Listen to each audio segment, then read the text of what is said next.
Urea కోసము చాలా ఇబ్బంది అవుతుందని మనకు అందరికీ తెలిసిన విషయమే.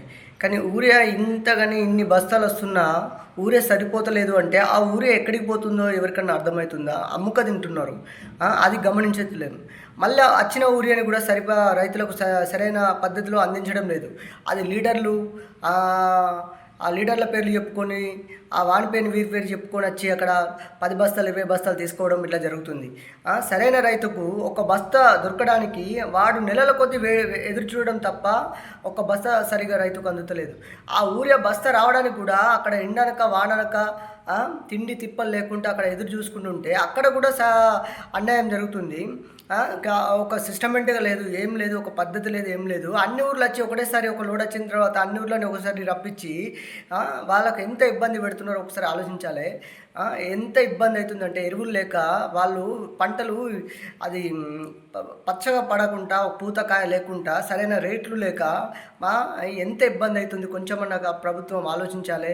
జిల్లా కలెక్టర్ గారిని కోరేది ఏంటిదంటే, యూరియా బస్తాలు వస్తే ఏ జీపీకి సంబంధించింది ఆ జీపీకి ఆ లోడ్లు పంపించి ఎంత అక్కడ ఎన్ని ఎకరాలు ఉన్నాయో దానికి సరిపడా యూరియా అందించాలని కోరుతున్నాము. ప్రజలకు ఎలాంటి ఇబ్బంది లేకుండా చూడాలని కోరుకుంటున్నా. మళ్ళీ ఏంది అంటే రైతులకు ఎరువులు లేకుంటే చాలా ఇబ్బంది పడతారు. వాళ్ళు బతికేదే వ్యవసాయం మీద. అది గమనించగలరు. ఎందుకంటే ఇక్కడ లీడర్లు రౌడిజము రాజకీయం ఇక్కడ చేసి వచ్చిన ఊరే బస్తాలు వాళ్ళే 10 బస్తాలు 20 బస్తాలు తీసుకపోతే వాళ్ళ పరిస్థితి ఏంటిది?